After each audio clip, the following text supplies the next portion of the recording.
ఈ ఫోటోలు కార్తిక్ ఎంత ఇంపార్టెంటో ఎంత విలువైనవో నీకు తెలుసు. అయ్యో నా కొడుకు బాధపడుతున్నాడు అని కూడా లేకుండా ఆవిడ గారిని వెనకేసుకొస్తావేంటమ్మా నువ్వు? నువ్వు ఆగక్క, నువ్వు బయలుదేరు.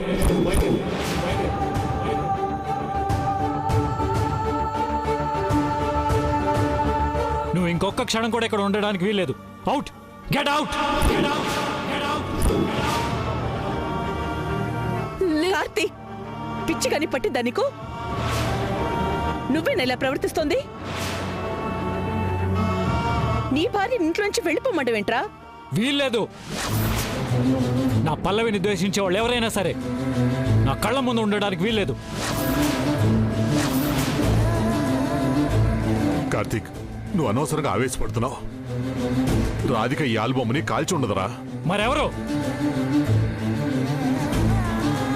ఎవరు కాల్చేసి ఉంటారు? నా పల్లవి ఫోటోల్ని కాల్చాల్సినంత అవసరం, అంత ద్వేషం ఎవరికి ఉంటుంది? ఎవరికి ఉంటుందో చెప్పానండి.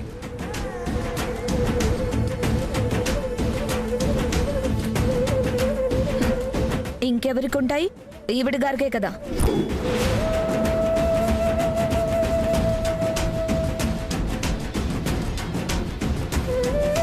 మెడలో తాళి కట్టి కూడా ఆవిడ గారికి నువ్వు భార్య స్థానాన్ని ఇవ్వకపోవడంతో నీ మీద మేడం గారు పీకల్లోతో కోపం పెంచుకున్నారు.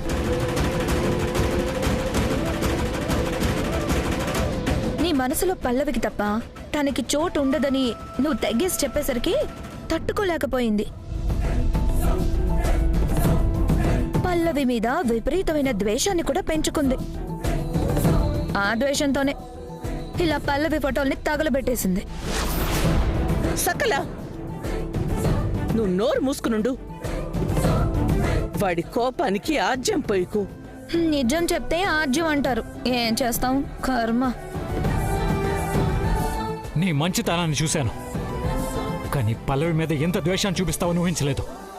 అది కాదండి, ఒక్కసారి నేను ఏయ్! నీ మీద కోపం రావట్లేదు, బాధేస్తుంది. పల్లవి మీద నాకున్న ప్రేమ గురించి, పల్లవితో నాకున్న అనుబంధం గురించి నీకు చాలాసార్లు చెప్పాను. నేను పల్లవి జ్ఞాపకాలే ఊపిరిగా బతుకుతున్నానని కూడా నీకు చెప్పాను. పల్లవి గురించి నేను పడుతున్న బాధని, పెట్టుకున్న కన్నీళ్ళని నువ్వు కళ్ళారా చూసావు. అయినా కూడా నువ్వు ఇలా చేసావంటే భరించలేనంత బాధగా ఉంది, నిన్ను క్షమించలేనంత కోపంగా ఉంది.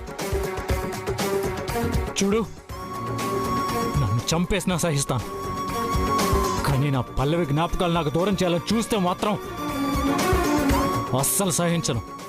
పద. నా మాట వినరా? విన్నానమ్మా, విన్నాను. తన మెళ్ళో తాళి కట్టమంటే విన్నాను, తనతో పూజలు వ్రతాలు చేయమంటే విన్నాను, తనని ఆ గదిలో ఉండనివ్వమని చెప్తే ఇష్టం లేకపోయినా సరే అన్నాను. కానీ నా పల్లవిని ద్వేషిస్తున్న వ్యక్తి విషయంలో మాత్రం నేను ఈ మాట విన్నా.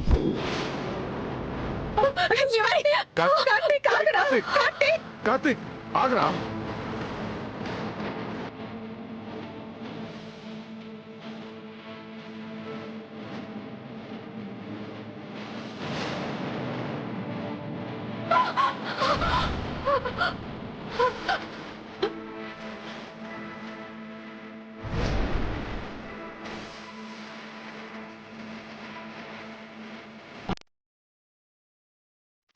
ఆగండి.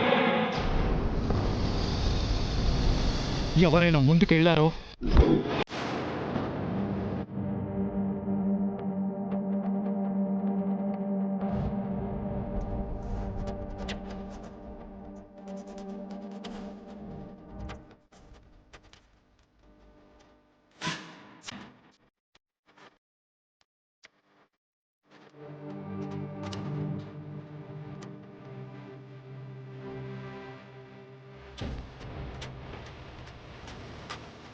నా జ్ఞాపకాల్ని నాకు తిరిగిచ్చేంత వరకు నీకు ఇంట్లో అడుగుపెట్టే అర్హత లేదు.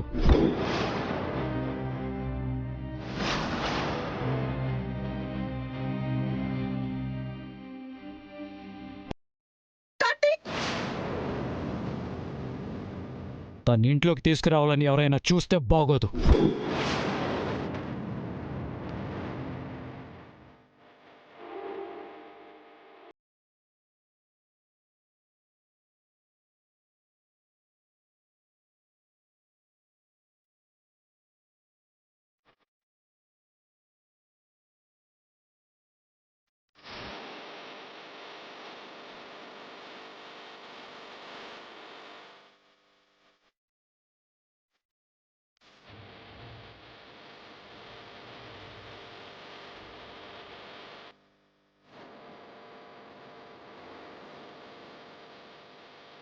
ఎస్, దాన్ని ఇంట్లో నుంచి తరిమేయించాను. నాకు దాని దరిద్రము పోయింది. పల్లవి చావుకి నేనే కారణమన్న విషయం ఎక్కడ బయటపడుతుందోనన్న టెన్షన్ కూడా వదిలిపోయింది.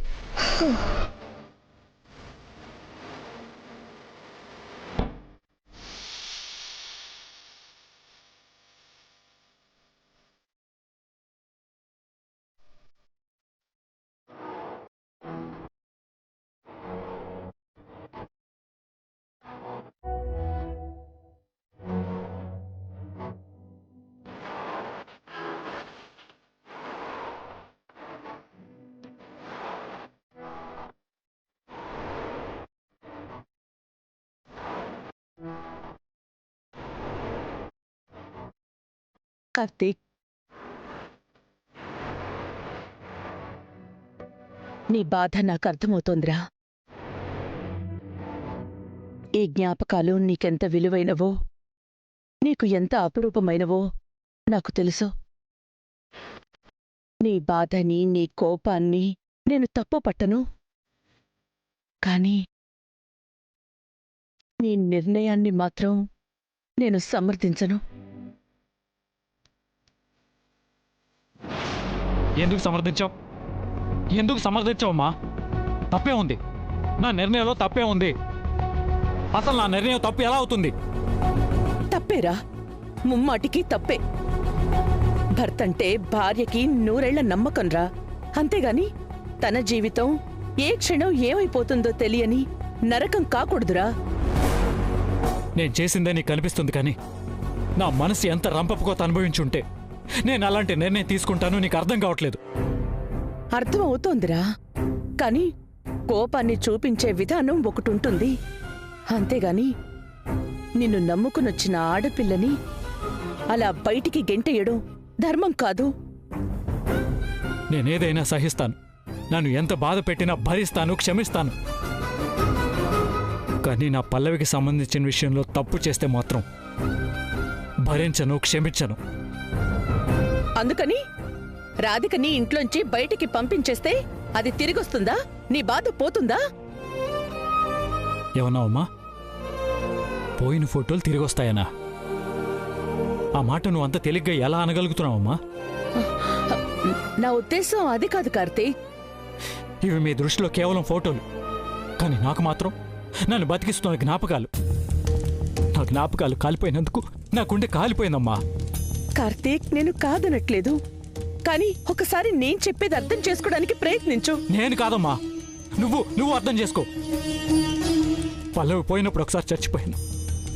పల్లవి జ్ఞాపకాలు కాలిపోవడంతో మరోసారి చచ్చిపోయాను. ఆ రాధికే నన్ను చంపేసింది. కార్తీక్, అది కాదురా. అమ్మా ప్లీజ్, నాకు సర్ది చెప్పాలని చూడకు. నేను రాధికని క్షమించను, తన ఇంట్లోకి రానివ్వను. కార్తీక్, నీకు దండం పెడతాను. నేనే నీకు దండం పెడుతున్నాను. వెళ్ళి ఆ రాధికని వాళ్ళ ఇంటి దగ్గర వదిలిపెట్టరా. కార్తీక్, నీకేమైనా పిచ్చా? ఏం మాట్లాడుతున్నావో నీకు అర్థమవుతోందా? పెళ్ళైన ఆడపిల్లని వారం తిరగకుండానే వాళ్ళ పుట్టింట్లో వదిలిపెడితే వాళ్ళు గుండు పగిలి చస్తారా? ఆ రాధిక చేసిన పనికి నేను కూడా గుండె పగిలి చస్తున్నానమ్మా.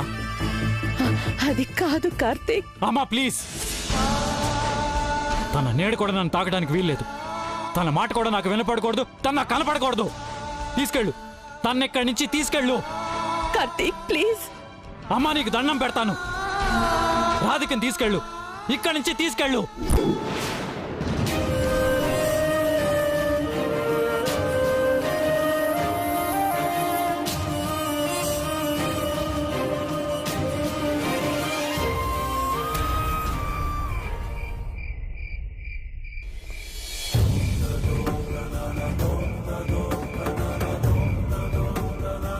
నీ మంచితనాన్ని చూశాను, కానీ పల్లవి మీద ఎంత ద్వేషాన్ని చూపిస్తావో ఊహించలేదు.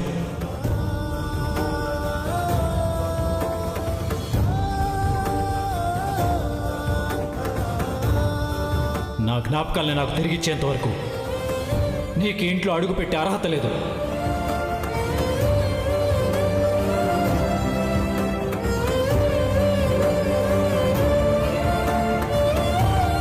తన ఇంట్లోకి తీసుకురావాలని ఎవరైనా చూస్తే బాగోదు.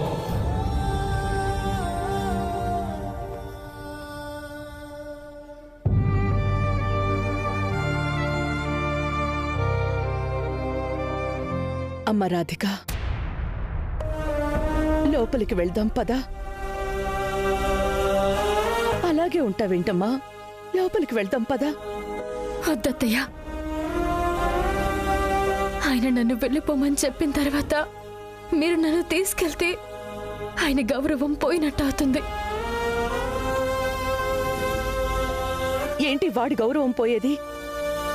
నువ్వేంటో తెలిసి కూడా, నువ్వు ఎలాంటి తప్పు చెయ్యవని తెలిసి కూడా నిన్ను వాడింట్లోంచి పంపించేశాడంటే నీ విషయంలో వాడుకున్న గౌరవం పోయింది. అత్తయ్య ప్లీజ్, దయచేసి ఆయన్నేమనకండి. ఆయన కోపంలోనూ బాధలోనూ 100% అర్థం ఉంది. అందుకని ఇలా ఇంట్లో నుంచి పంపించేస్తాడా? కొత్తగా పెళ్ళయ్యొచ్చిన ఆడపిల్లని బయటికి పంపించకూడదు అనే జ్ఞానం ఉండద్దా? అత్తయ్య, ఆయనేంటో ఆయన మనస్తత్వం ఏంటో నాకంటే ఒక తల్లిగా మీకే ఎక్కువ తెలుసు. పొరపాటును కూడా ఆయన ఎవ్వరికీ బాధ కలిగించరు. అలాంటి ఆయన నన్ను ఇంట్లోంచి వెళ్ళిపోమని అన్నారంటే ఆయన మనసుకి ఎంత కష్టం కలిగి ఉంటుందో ఒక్కసారి ఆలోచించండి. అర్థం చేసుకోండి ప్లీజ్. సరేనమ్మా, ఒక భర్తగా నిన్ను ఇంట్లోంచి వెళ్ళిపోమనే హక్కు అన్నీ వాడుకుండొచ్చు. అలాగే ఒక అత్తగా నా కోడల్ని ఇంట్లోకి తీసుకెళ్లే హక్కు నాకు ఉంది. పద్దమ్మా, వెళ్తాం.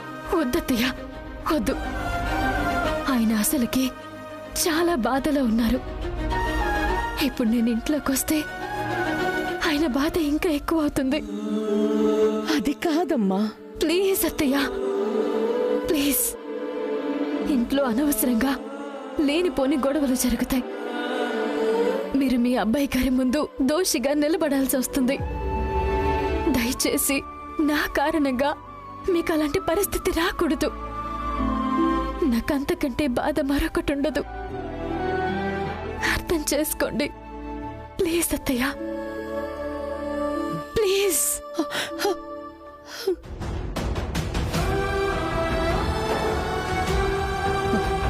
నువ్వింతలా చెప్తుంటే నాకేం మాట్లాడాలో కూడా అర్థం కావడం లేదు.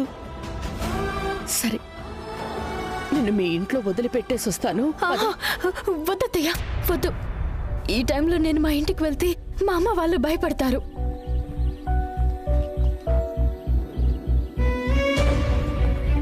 ఇంట్లోకి రానంటావు, మీ ఇంటికి వెళ్ళనంటావు.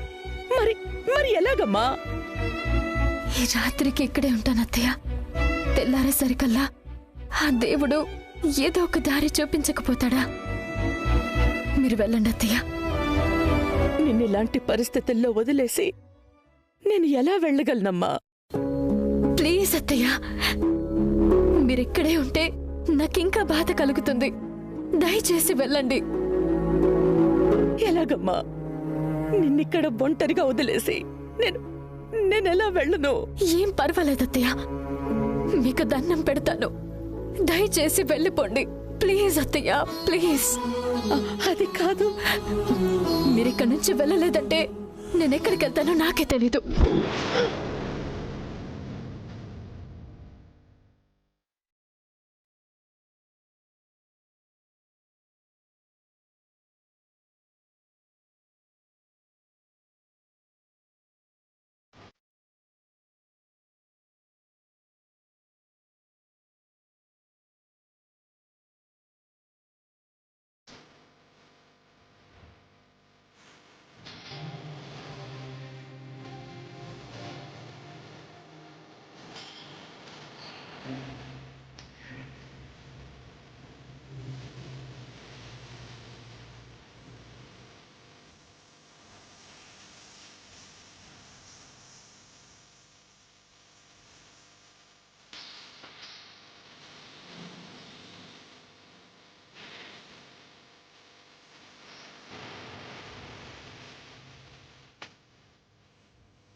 నా మీద మీరు చాలా కోపంగా ఉన్నారు.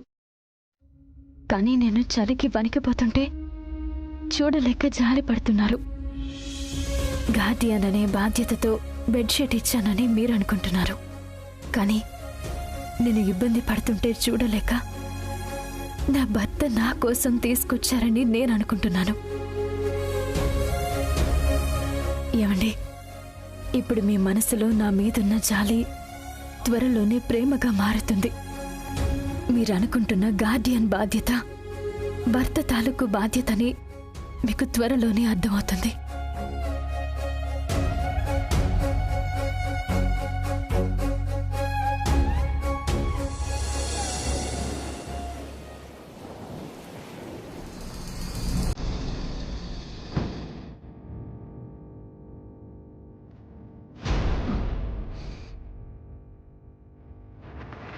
రాధిక,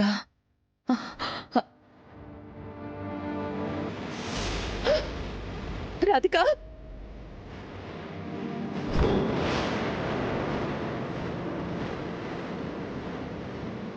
రాధిక, రాధిక, రాధిక, అమ్మ రాధిక, రాధిక,